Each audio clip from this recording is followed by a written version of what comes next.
인생의 작은 문턱도 넘지 못하는 사람과 태산을 오르는 사람이 있습니다. 인생의 작은 문턱도 넘지 못하는 사람은 끊임없이 부정적인 생각을 자기의 머리에 심으며 자기의 상처를 헤집는 사람이고, 태산을 오르는 사람은 늘 긍정과 도전의 마음으로 자신을 환기시키며 앞으로 나아가는 사람들입니다. 그 차이가 어디서 올까요? 인생을 해석하는 방법에서 옵니다. 인생을 긍정하느냐 부정하느냐의 여부에서 옵니다. 자기 자신에게 스스로 어떤 자부심과 자아상을 불어넣느냐에 따라 달라집니다. 작은 문턱에 늘 발목이 걸려 쓰러지는 사람들은 늘상 안 돼, 인생은 비참해라는 말이 입에 붙어있는 사람들입니다. 태산을 오르는 사람은 뭐든지 할 수 있다는 긍정의 힘을 가진 이들이죠. 이것은 눈앞의 상황을 어떻게 해석하느냐의 차이입니다. 그리고 그에 따라 인간성과 운명도 바뀝니다. 내 머릿속에 들어있는 어떤 생각은 그대로 세상에 투영됩니다. 머릿속이 빨간색이면 세상이 온통 빨갱이 세상으로 느껴지고, 머릿속에 불안과 증오가 가득하면 세상이 온통 증오스럽게 여겨집니다. 자신이 어떤 생각을 하느냐에 따라 세계가 똑같이 반응합니다. 야야, 카메라 의식하지 말고 걸어. 그래. 야, 이 사실을 알게 된다면 지금 우리의 마음을 채우는 감정과 생각의 원천은 주변 사람들과 세상이라기보다는 자기 자신임을 알 수 있습니다. 여러분들은 지금 힘들고 어려우십니까? 괴로움에 몸부림치고 계십니까? 상대가 지금 옆에서 나에게 직접적인 고통을 가하고 있지 않는 이상 그 고통은 자기 실현적인 예언을 통해서 스스로 만들어낸 것에 불과합니다. 남이 고통을 주는 것이 아니라 스스로 자기에게 고통을 주는 것이란 말입니다. 내가 앞으로 나가는데 다른 사람이 발목을 잡는 것이 아니라 자기 자신이 스스로 자기의 발목을 잡고 있다는 것입니다. 야, 간지라면 긁어 이 자식아. 삶이 너무 힘들어 몸부림치고 있다면 그것은 스스로 피해자 역할을 자처하고서 자기 상처를 헤집은 결과에 의한 자승자박일 결과일 가능성이 높습니다. 그렇다 보니 부처는 고통이 나를 붙잡고 힘들게 하는 것이 아니라 내가 그 고통을 붙잡고 있는 것이라는 말을 남겼습니다. 예수도 모든 것을 하나님께 맡기라고 했습니다. 이런 얘기들은 스스로 인생을 부정과 좌절, 패배의 관점으로 잘못 이해하고 해석하기 시작하면 끝간데 없이 추락할 수 있으니 부정적 자기 생각을 멈추라는 취지의 이야기들입니다. 이는 박성수 씨가 쓴 싸움의 철학이라는 책에 잘 소개되어 있습니다. 이거 내가 쓴 책이잖아. 물론 이 말은 산속에 올라가서 돌을 닦고 아무 감정과 생각 없이 살라는 말이 아닙니다. 세상사에 초연하라는 얘기도 아닙니다. 다만 그 고통과 피해의식이 빠져 있어서는 안 되고, 이를 극복하기 위해 긍정적 추진력을 가지고 나서야 한다는 것입니다.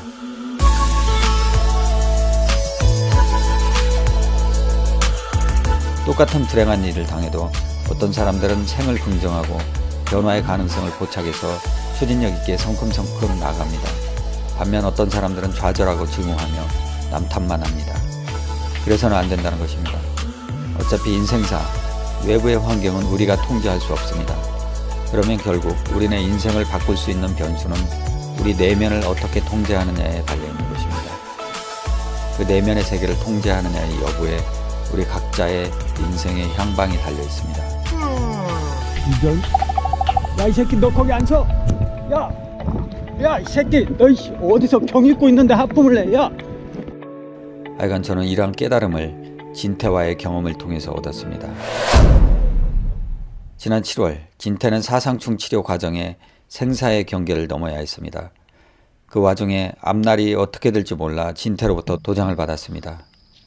진태 앞으로 개참치가 많아서 혹여나 진태가 유명을 달리한다면 그 개참치를 죄다 집사에게 넘긴다는 서약서입니다. 반강제적으로 그렇게 지장을 찍어놨습니다.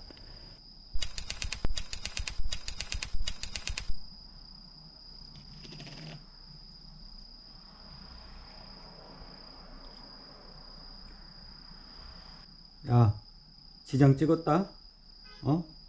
각서 썼어? 너 두말하면 안 돼?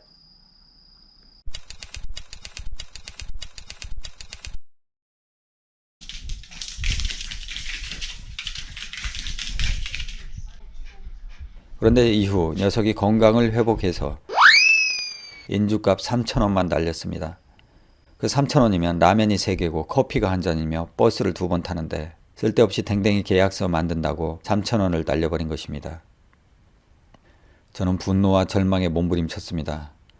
그 절망의 몸부림을 진태가 어제 목욕 후 저 대신 잘 표현해 줬습니다.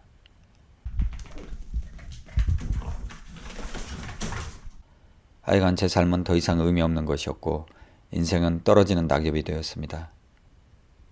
하지만 그렇게 절망에서 허우적거리던 저는 배고파서 라면을 끓여 먹다가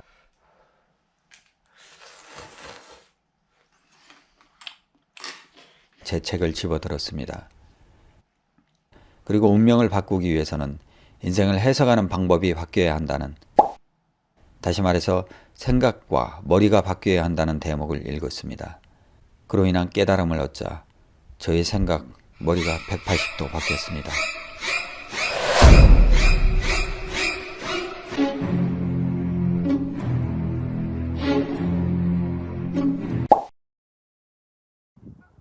야, 간지라면 긁어 이 자식아.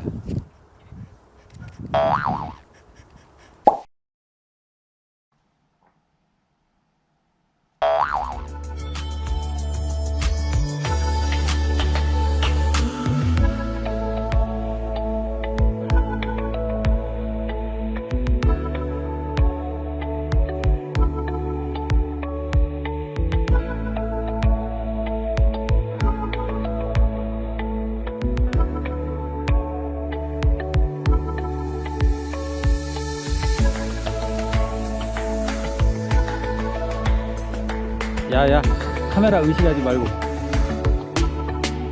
야,